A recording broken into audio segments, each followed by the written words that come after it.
नमस्कार दोस्तों। ईरान इस समय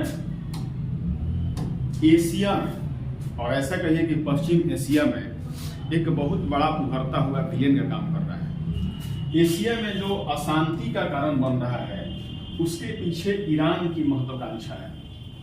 ईरान एक ऐसा देश है जिसे विश्व पटल पर जो विकसित देश है, यूएसए है या पूरा नाटो कह सकते हैं, तो इससे इसकी बनती नहीं है। कारण यह है कि यह एशिया में और मुख्य रूप से पश्चिम एशिया में यह अपनी दादागिरी को कायम करना चाहता है। बात यह है कि इस समय ईरान में जो कट्टरपंथी विचारधारा का वहां पर शासन है, वो चाहता है कि किसी प्रकार से हम परमाणु हथियार डेवलप कर लें। परमाणु मिसाइलों पर काम कर रहा है और यूएसए लगातार उस पर प्रतिबंध लगाए हुए है या उसके परमाणु मंसूबों को वो पूरा करने नहीं दे पा रहा है। तो ईरान तिलमिलाए हुए और अपने मिसाइल परियोजना को इतना डेवलप करना चाहता है विश्व में कि कुछ लोगों का मानना है, जो वैश्विक राजनीति में जानते हैं या सामरिक दृष्टिकोण के विशेषज्ञ हैं, कि ईरान एक एशिया में ही नहीं बल्कि पूरा एक विश्व में मिसाइल टेक्नोलॉजी में काफी तेजी से आगे बढ़ रहा है। और ईरान अपने मिसाइल टेक्नोलॉजी का और अपने दादागिरी को पहले अपने आसपास ही दिखाना का प्रयास कर रहा है। हाल ही में कल की बात है कि ईरान ने पाकिस्तान के एक आतंकी संगठन पर हमला किया है। मतलब कि संगठन भले आतंकी हो, लेकिन वहां जो हमला हुआ इसे पाकिस्तान पर हमला माना गया है। पाकिस्तान खुद इस हमले से तिलमिलाए हुए हैं और पाकिस्तान ने ईरान को कड़ी जवाब भी दी है। और ईरान का यह कहना है कि हम भी ईरान पर कुछ ठिकानों पर हमला किए हैं, लेकिन इसका कोई अभी अंतर्राष्ट्रीय या पाकिस्तान के सरकारी मीडिया एजेंसी में इस बात की चर्चा नहीं है। कहने मतलब कि ईरान जो है न सिर्फ एशिया में ही बल्कि यह पूरी दुनिया में एक शांति के लिए खतरा बनते जा रहा है। इसके पीछे कई कारण हैं जिसे हम लोग दूसरे वीडियो में जानेंगे, लेकिन अभी ईरान को लेकर के और पश्चिम एशिया को लेकर के एक निबंध छपा है या एक आर्टिकल छपा है जिसे आपको जानना बहुत जरूरी है। देखिए, जो विद्यार्थी यूपीएससी या बीपीएससी के लिए तैयारी कर रहे होंगे इंटरनेशनल रिलेशन का, तो उसमें ये आपको आज का आर्टिकल जो हिंदुस्तान में छपा है बड़ी काम करेगा। संकट में पश्चिम एशिया।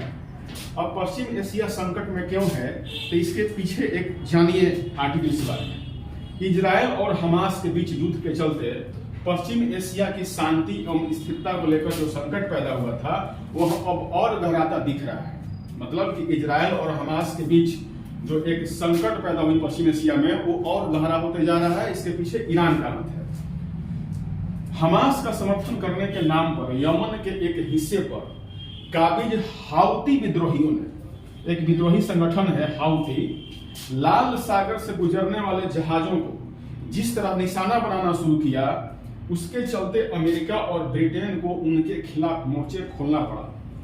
मतलब कि रेड सी में जो हाउती विद्रोही हैं, ये हमास के समर्थन करने के नाम पर आए हैं। ये एक आतंकी संगठन का समर्थन करने वाला संगठन है जिसका नाम है हाउती। और ये विद्रोही लाल सागर से जो भी व्यापारिक जहाज जा रहे हैं या पब्लिकली जहाज भी जा रहे हैं, ये हमला करने से बाज नहीं आ रहे हैं। इसलिए अमेरिका और ब्रिटेन को इनके खिलाफ मोर्चा खोलना पड़ा और कई इनके ठिकानों पर हमला भी किया है। माना जा रहा है कि अमेरिका और ब्रिटेन की इस कार्रवाई के जवाब में ही गत दिवस ईरान ने इराक और सीरिया में इन दोनों देशों के समर्थन करने वाले गुटों को निशाना बनाया। मतलब कि हाउती जो विद्रोही हैं वो हमास के समर्थन में है और हाउती विद्रोही जब इन जहाजों पर अटैक कर रहे हैं और बदले में अमेरिका ब्रिटेन हमला कर रहा है, तो तिलमिला कौन रहा है? ईरान। मतलब कि एक तरह से कहा जाए तो एशिया में अब आतंकवादियों का सही समर्थन करने वाला देश कौन बन गया है? ईरान बन चुका है। और वह सीरिया और इराक में उन जगहों पर हमला कर रहा है जहां पर नाटो की सेना है, अमेरिका और यूएस का जहां पर बेस कैंप है, उन जगहों पर हमला कर रहा है। ईरान ने इराक और सीरिया पर हमला करने के साथ लगे हाथ जिस तरह पाकिस्तान में भी बलूचिस्तान में सक्रिय एक आतंकी संगठन के ठिकाने पर हमला किए, उसे यही लगता है कि वह अपनी ताकत के प्रदर्शन का कोई मौका नहीं छोड़ना चाहता। बात असली यही है कि ईरान ये एशिया में दिखाना चाह रहा है कि हम भी एक बहुत बड़े शक्ति के रूप में उभर रहे हैं और चीन और भारत का युग लग रहा है। लेकिन ईरान ने जो शक्ति अपना दिखा रहा है वो गलत के साथ है। शक्ति अगर सही के साथ में हो तो दुनिया का विकास होता है, और शक्ति अगर गलत के हाथ में तो दुनिया का विनाश होता है। ईरान अपनी शक्ति गलत के साथ प्रयोग कर रहा है। माना जाता है कि यह वही आतंकी संगठन है जिसने कुलभूषण जाधव का ईरान से अपहरण कर पाकिस्तान को सौंपा था। मतलब कि बलूचिस्तान में वहां पर ही हमला किया है, जो ईरान से एक कुलभूषण जाधव जो हमारे भारतीय थे, जो बंद थे ईरान के जेल में, तो वहां से अपहरण किया और पाकिस्तान के जेलों में सौंप दिया और उन पर मुखबिरी का मतलब कि जासूसी का आरोप लगाया गया था। ईरान के हमले से पाकिस्तान का तिलमिलाना स्वाभाविक है, लेकिन वह इस सच से मुंह नहीं मोड़ सकता कि उसकी जमीन पर किस्म किस्म के आतंकी संगठन पल रहे हैं। पाकिस्तान ने ईरान को कड़ी चेतावनी दी है, लेकिन इसमें संदेह है कि इसमें उसकी सेहत पर कोई असर पड़ेगा। मतलब यह है कि पाकिस्तान लाख ईरान पर चिल्लाए, न ईरान इससे कुछ बिगड़ने वाला है और न पाकिस्तान कुछ अपने सुधार करने वाला है। तो पाकिस्तान का तिलमिलाना तो जायज है, लेकिन ईरान पर कोई असर नहीं पड़ेगा और न ही पाकिस्तान के उसके रवैये पर कोई असर पड़ने जा रहा है। पाकिस्तान ईरान के हमलों को लेकर चाहे जितना भी शोर मचाए, उसे किसी की हमदर्दी इसलिए हासिल नहीं होने वाली क्योंकि यह हमला एक आतंकी संगठन के ठिकाने पर किया गया था। मतलब कि अगर पाकिस्तान चिल्लाएगा भी तो दुनिया में यह कही जा रही है कि पाकिस्तान अपने यहाँ से आतंकियों को सफाया कर रहा है, हटा रहा है, लेकिन खुद एक आतंकी संगठन पर ही अगर हमला हो गया तो फिर पाकिस्तान इसे कैसे रोक सकता है। पाकिस्तान की कितनी भी कठिनाई से घिरा हो, लेकिन वह आतंकी संगठनों को पालने पोसने से कभी बाज नहीं आता है। अब जब पाकिस्तान पर ईरान के हमले से पश्चिम एशिया का संकट दक्षिण एशिया के मुहाने पर आ गया है, तो फिर भारत को सतर्क रहना ही होगा।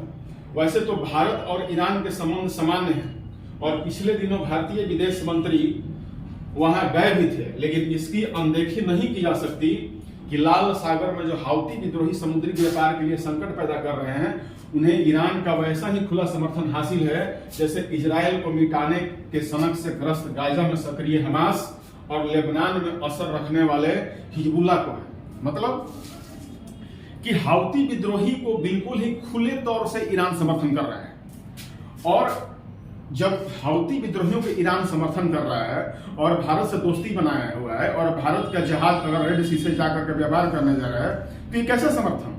मतलब कि ईरान के जो नियति है उस पर भारत को अब शक करना ही होगा।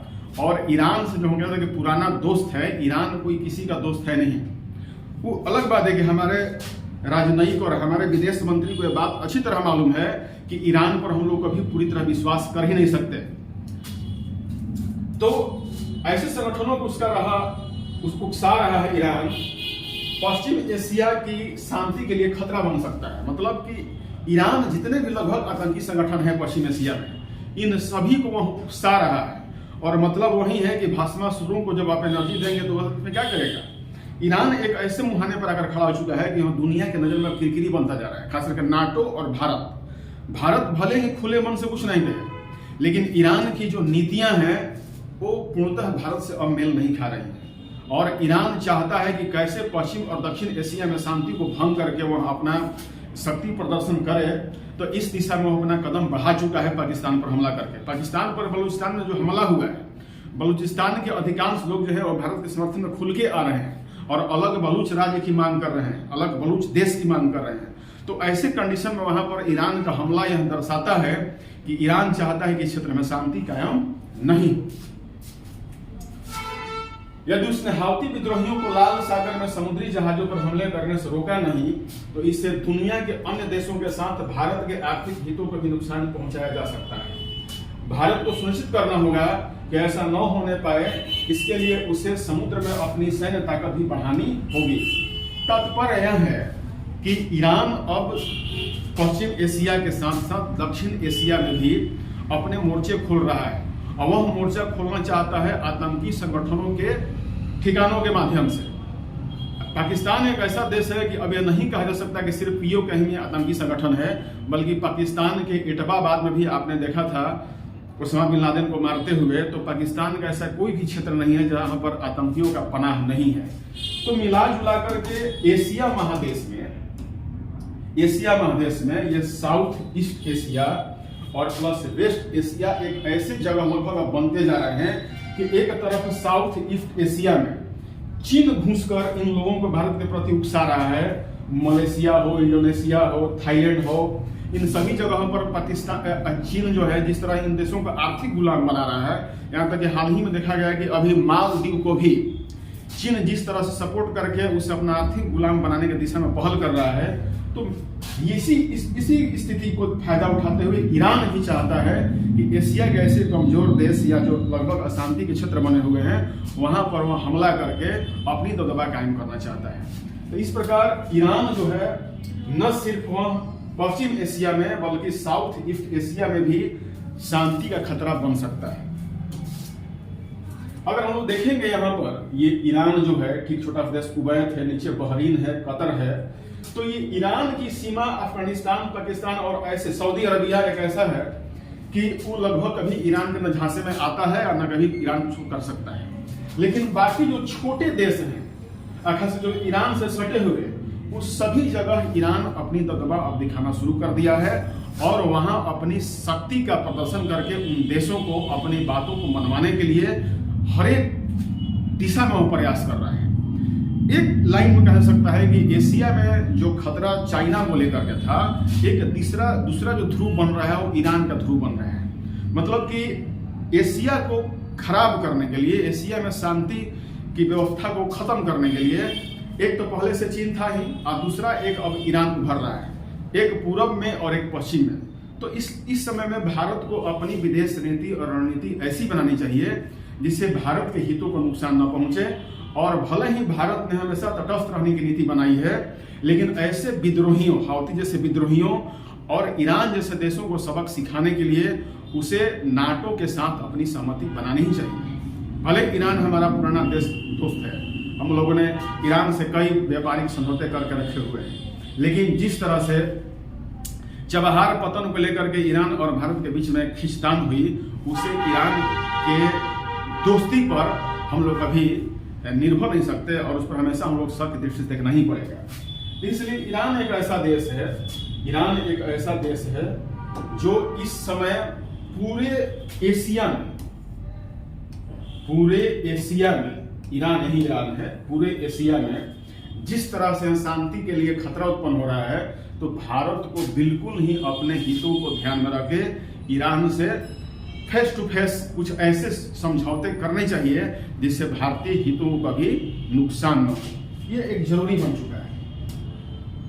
तो इस प्रकार अफगानिस्तान और पाकिस्तान के साथ साथ जितने भी और छोटे से इराक है, सीरिया है, इन सभी देशों पर ईरान अपनी दादागिरी और सौंपना जताना चाह रहा है। तो ऐसे विद्यार्थी जो इंटरनेशनल रिलेशन में रुचि रखते हो, तो इसके लिए मुझे सब्सक्राइब करें मेरे चैनल को, और नेक्स्ट एक इंटरनेशनल रिलेशन आपके सामने तुरंत ही प्रस्तुत होगा जो आपको बहुत ही फायदा देने वाला है। अभी के लिए धन्यवाद, नमस्कार।